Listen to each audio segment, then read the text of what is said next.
Anchor watt বিশ্বের সবচেয়ে পুরাতন এবং বড় মন্দির। প্রাচীন এই স্থাপত্য দেখে রীতিমতো অবাক হয়ে যেতে হয়। প্রায় ৯০০ বছরেরও আগে এটি হিন্দু মন্দির হিসেবে নির্মিত হলেও পরবর্তীতে ধীরে ধীরে এটি বৌদ্ধ মন্দিরে রূপান্তরিত হয়, তাই এটাকে হিন্দু এবং বৌদ্ধ মন্দিরও বলা হয়। কম্বোডিয়ার সিং রিপে অবস্থিত প্রাচীন এই স্থাপত্যটি দেখতে প্রতিদিন বিভিন্ন দেশের লোক এখানে এসে হাজির হয়।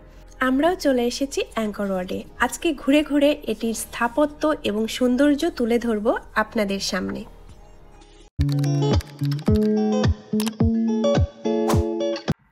অ্যাঙ্কর ওয়াটে কীভাবে আসতে হবে, কোথা থেকে টিকিট কাটতে হবে তা কিন্তু আমি প্রথম পার্টেই দেখিয়েছি। প্রথম পার্টে দেখিয়েছি কোথা থেকে টিকিট কাটতে হয় এবং টিকিট কাটার জন্য কি কি করতে হয়েছে, সাথে ব্যাওয়েন টেম্পল। সেকেন্ড পার্টে দেখিয়েছি তাকুই টেম্পল এবং তাপ্রম টেম্পল, যা আমি আমার এই ভিডিওর ডেসক্রিপশন বক্সে লিংক দিয়ে দিব, আপনারা চাইলে দুইটা পার্ট দেখে আসতে পারেন। এখন আমরা যাচ্ছি অ্যাঙ্কর ওয়াট মেন মন্দিরে। ১২০০ শতাব্দীতে এই মন্দিরটি নির্মাণ করেছিলেন রাজা দ্বিতীয় সূর্যবর্মন। তিনি এটিকে তার রাজধানী ও প্রধান উপাসনালয় হিসেবে তৈরি করেন। তখন থেকেই এটি একটি গুরুত্বপূর্ণ ধর্মীয় স্থান হিসেবে বিবেচিত। রাজা দ্বিতীয় সূর্যবর্মন ছিলেন বিষ্ণুদেবের ভক্ত, তাই এই মন্দিরটি বিষ্ণুদেবকে উৎসর্গ করেন। এটি বিষ্ণু মন্দির থাকলেও পরবর্তীতে ধীরে ধীরে এটি বৌদ্ধ মন্দিরে রূপান্তরিত হয়, তাই এটিকে হিন্দু এবং বৌদ্ধ মন্দির হিসেবেও বর্ণনা করা হয়। আমরা আছি মন্দিরের একদম সামনে, দুপাশেই দেখা যাচ্ছে দুইটা লেক। যে রাস্তা ধরে ৯০০ বছর আগে রাজা এবং রাজার সৈন্যদলরা হেঁটে গিয়েছে, আমরাও সেই রাস্তা দিয়ে হেঁটে যাচ্ছি একদম মন্দিরের সামনে। অ্যাঙ্কর ওয়াটে প্রবেশ করতেই অ্যাঙ্কর ওয়াটের মেন রোডের দুই সাইডে সেম দুইটা ভবন চোখে পড়ে। এখানে মূলত তারা তাদের জ্ঞান চর্চা করত, এখানে বসেই তারা বিভিন্ন ধরনের বই পড়ে জ্ঞান অর্জন করত এবং এখান থেকেই পাঠ্যদান করত। এটাই হলো এই মন্দিরের মেন গেট। এই গেট দিয়েই আমরা ভিতরে প্রবেশ করব। তার আগে আপনাদের সামনের সাইডটা একটু দেখাই। এখন আমরা এই কাঠের সিঁড়ি বেয়ে উপরে উঠব। এই কাঠের সিঁড়িগুলো কিন্তু পরবর্তীতে দেওয়া হয়েছে, কারণ শত শত বছরের আগের যে সিঁড়িগুলো ছিল সেগুলো এখন ধ্বংসবশেষ। অ্যাঙ্কর ওয়াটের এই মন্দিরের চিত্রই কিন্তু স্থান পেয়েছে কম্বোডিয়ার জাতীয় পতাকায়। পৃথিবীর আর কোনো দেশই কিন্তু তাদের স্থাপত্য তাদের জাতীয় পতাকায় সংযুক্ত করেনি। আমরা মন্দিরের ভিতরে প্রবেশ করি। ভিতরে প্রবেশ করতেই আমাদের চোখে পড়ে মন্দিরের কিছু ধ্বংসাবশেষ। এই মন্দিরটি প্রতিষ্ঠিত হওয়ার পরপরই অনেকগুলো আক্রমণের শিকার হয়, আর এই আক্রমণের ফলে মন্দিরের কিন্তু অনেক ক্ষয়ক্ষতি হয়। সেই সঙ্গে যে দেবদেবীর মূর্তিগুলো ছিল সবই প্রায় ধ্বংস হয়ে গেছে। এখানে 3টা বিষ্ণুদেবের মূর্তি ছিল, 2টা একদমই ধ্বংস হয়ে গেছে, একটা মূর্তি এখনো অক্ষতভাবে দাঁড়িয়ে আছে এই মন্দিরে। ভিতরে এসে আরও চোখে পড়ে 4টা পুকুর, চারপাশে 4টা পুকুর, আর পুকুরগুলোর আকৃতি একদম সেম, যেগুলাতে এখন কোনো পানি নেই। অ্যাঙ্কর অর্থ নগরী, ওয়াট অর্থ মন্দির, সেই অর্থে এটা ছিল নগর মন্দির। আর এই নগর মন্দিরকে কেন্দ্র করেই গড়ে ওঠে মানব সভ্যতা। এই মন্দিরেই বসবাস ছিল শত শত মানুষের। পুকুরগুলা দেখছিলাম আর এগিয়ে যাচ্ছিলাম মন্দিরের দিকে। 4টা পুকুর চারপাশে একদম সেম আকৃতিতে বানানো, মাঝখানে দাঁড়ালে চারপাশে 4টা পুকুর স্পষ্ট দেখা যায়। সেম আকৃতিতে 4টি পুকুর বানিয়ে রেখেছে। ৯০০ বছর আগেও কি পরিকল্পিতভাবে এই মন্দিরটি বানানো হয়েছিল। প্রত্যেকটা পুকুরেই ঘাট বাঁধানো আছে, এখানেই হয়তোবা তারা পানি ধরে রাখত। সুন্দর পরিকল্পনা করে এই মন্দিরটি গড়ে উঠেছে, তা প্রথমেই প্রবেশ করে এই 4টি পুকুর দেখেই জানা হয়ে গেল। অ্যাঙ্কর ওয়াটের সেন্ট্রাল মন্দিরটা দেখানোর আগে আমি এই মন্দিরের ব্যাক সাইডটা দেখাবো। ব্যাক সাইডের গেট এটা, আর এর সামনেই বড় একটা জলাশয় আছে। এখন যে ব্রিজটা দেখতে পাচ্ছেন এটা তখনকার যুগের না, এটা পরবর্তীতে দেওয়া হয়েছে।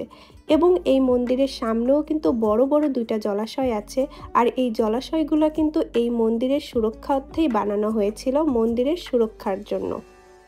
এখান থেকে কিন্তু মন্দিরের সেই আইকনিক টাওয়ারগুলা দেখা যাচ্ছে।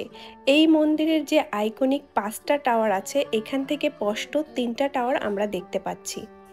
ব্যাক সাইড থেকে প্রবেশ করতে গিয়েও কিন্তু আমাদের অনেক বড় বড় প্রাচীর এবং উঁচু উঁচু বিল্ডিং পার করতে হয়েছে। প্রথমেই একটা প্রাচীর পার করে আমরা এই বিল্ডিংয়ে আসি। এই বিল্ডিংটা কিন্তু অনেক উঁচু। এই বিল্ডিংটা পার করে আমরা এখানে আসি। এই যে প্রাচীরটা দেখছেন, এটা কিন্তু একটা বিল্ডিং, অনেক উঁচুতে আছে। এটা পার করতে পারলেই আমরা সেন্ট্রাল মন্দিরে পৌঁছাতে পারবো। তাহলে ভাবুন যে একটা মন্দিরে কতগুলা উঁচু উঁচু প্রাচীর পার করে সেই সেন্ট্রাল মন্দিরে যেতে হচ্ছে। সবটাই কিন্তু তখনকার যুগে সুরক্ষার্থে এই প্রাচীরগুলা দিয়েছিল। এই মন্দিরটা সম্পূর্ণ পাথর দিয়ে তৈরি। একবার ভাবুন তো, এত লক্ষ লক্ষ কোটি কোটি পাথর কোথা থেকে এলো, আর এত পাথর এত উঁচুতে কিভাবে আসলো? এই মন্দিরটা দেখার পর অনেক কৌতূহল মাথার মধ্যে ঘুরপাক খাচ্ছিল। শুধু আমার না, এই মন্দিরটা দেখতে বিভিন্ন দেশের বিখ্যাত বিখ্যাত ব্যক্তিরা এসেছে এবং এই মন্দির সম্পর্কে তারা অনেক কিছু লিখেওছে। তাদেরও অনেক কৌতূহল আছে এই মন্দির নিয়ে। এখন দেখাবো সেই সেন্ট্রাল মন্দিরে যাওয়ার আগের যে প্রাচীর বা বিল্ডিং, যেটা অতিক্রম করতে পারলেই আমরা সেন্ট্রাল মন্দিরটা দেখতে পারবো। আর দেখুন এই বিল্ডিংটা কত বড়, কত উঁচুতে। আগের সিঁড়িগুলো নষ্ট হয়ে গেছে, তাই কাঠের সিঁড়ি অতিক্রম করেই কিন্তু আমরা উপরে চলে এসেছি। উপরে এসে দেখতে পাই সেই প্রায় 900 বছরের আগের কলকা ঘষিত পাথর এবং কারুকার্য, যেগুলা এখনও কি সুন্দর এবং কতটা আকর্ষণীয় হয়ে আছে।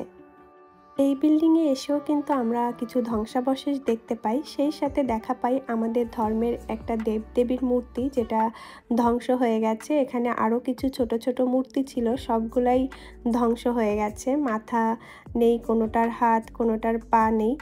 আমরা কিন্তু চলে এসেছি সেন্ট্রাল মন্দিরে। এই যে সিঁড়িগুলা দেখছেন, এই সিঁড়িগুলা কিন্তু সেই প্রায় 900 বছরের পুরনো সিঁড়ি, যেগুলো অনেকটাই ক্ষয় হয়ে গেছে। অ্যাঙ্কর ভাট নির্মাণে দুইটি কৌশল ব্যবহার করা হয়েছে: টেম্পল মাউন্টেন বা পাহাড়ি মন্দিরের ধাঁচ ও গ্যালারি মন্দিরের ধাঁচ। এটি হিন্দু পুরাণের দেবদেবীর বাসস্থান মেরু পর্বতের আদলে নির্মাণ করা হয়েছে। এর চারিদিকে রয়েছে 3 থেকে 6 কিলোমিটার দীর্ঘ প্রাচীর, যে প্রাচীর পার করেই আমরা সেন্ট্রাল মন্দিরে প্রবেশ করলাম। এই মন্দিরের সিঁড়িগুলা ক্ষয় হয়ে গেছে, তাই এখানে কাঠের সিঁড়ির ব্যবস্থা করেছে। আর এই কাঠের সিঁড়িগুলাই কিন্তু এখন সবাই ব্যবহার করে এবং বিভিন্ন দেশের পর্যটকরা এই কাঠের সিঁড়ি পার করেই উপরে যায়। আমরাও এখন উপরে যাচ্ছি এবং উপর থেকে আপনাদের মন্দিরের সৌন্দর্যটা দেখাবো। এই মন্দিরটা অনেক উঁচুতে, তো সিঁড়িগুলো অতিক্রম করতে আমাদের একটু কষ্ট হয়েছে। এখন আপনাদের দেখাই পিছনের সাইডের যে প্রাচীর। দেখেন এই মন্দিরের যে প্রাচীরগুলাই কত উঁচু, আর তার উঁচুতে আছে এই মন্দিরটা। তাহলে কতটা উপরে আমাদের উঠতে হয়েছে। উপর থেকে নিচের এই দৃশ্য দেখতে সত্যিই খুব ভালো লাগে। ভিতরে প্রবেশ করেই দেখতে পাই যে অনেক অংশ ধ্বংস হয়ে গেছে, কিন্তু সংস্কারের কাজ চলছে।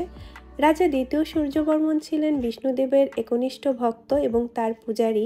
অ্যাঙ্কর ওয়ার্ডে অনেকগুলা মন্দির আছে, আর প্রত্যেকটা মন্দির দেবদেবীদের বাসস্থান হিসেবে নির্মাণ করা হয়। তারপরে চোখে পড়ে এই বড় পুকুরটা, যার 3টা ঘাট বাঁধানো এবং পুকুরটা অনেক বড়। এত উঁচুতে এত বড় একটা পুকুর কেন দিয়েছিল তার কারণ জানি না, তবে হয়তো জল সংরক্ষণ করার জন্যই দিয়েছিল। আমিও চারিপাশটা ঘুরে দেখতে লাগলাম। এখানে অনেকটাই সংস্কারের কাজ চলছে। কম্বোডিয়ার সরকারের পাশাপাশি চীন, ফ্রান্স এবং অনেক দেশের সরকারই এই মন্দিরটি সংস্কারের কাজে সাহায্য করে থাকে। তারপরেই চোখে পড়ে আমাদের ধর্মের 2টা দেবদেবতার মূর্তি, যেটার মাথা নেই, অনেকটাই ধ্বংস হয়ে গেছে, তবে দেখেই বোঝা যাচ্ছে এটা আমাদের ধর্মেরই কোনো দেবদেবীর মূর্তি হবে। তারপরে চোখে পড়ে গৌতম বুদ্ধের এই মূর্তিটা। এইসব গ্যালারি যদিও বা ব্রহ্মা, বিষ্ণু, রাজাদের জন্য বানানো হলেও পরবর্তীতে এখানে গৌতম বুদ্ধের মূর্তি স্থাপন করে। আর উপর থেকে এই দৃশ্যগুলো দেখতে কিন্তু খুব ভালো লাগছিল, একদম মনোমুগ্ধকর একটা দৃশ্য। এখানে দেখতে পাই আরেকটি পুকুর। নিচে দেখে এসেছি 4টা পুকুর চারপাশে একই আকৃতিতে। এখানেও দেখলাম 2টা পুকুরও একই আকৃতিতে বানানো, আর এই 2টা পুকুর কিন্তু অনেক বড়। 3টা বাঁধানো ঘাট আছে। এত উঁচুতে এত বড় বড় পুকুর দেওয়ার কারণ জানি না, তবে হয়তো বা জল সংরক্ষণ করার জন্যই এত উঁচুতে এত বড় বড় 2টা পুকুর বানানো হয়েছিল।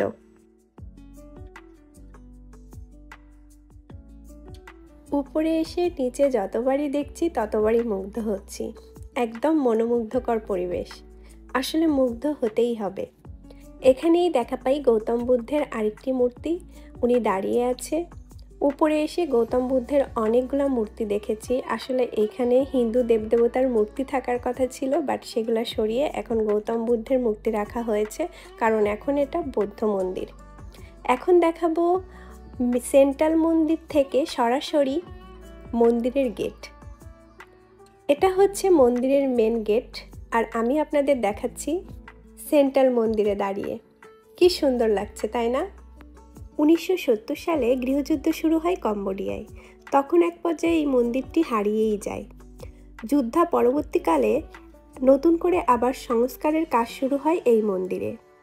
1992 সালে ইউনেস্কো ওয়ার্ল্ড হেরিটেজ সাইটে যুক্ত হয় কম্বোডিয়ার এই অ্যাঙ্কর-ভাট মন্দিরটি।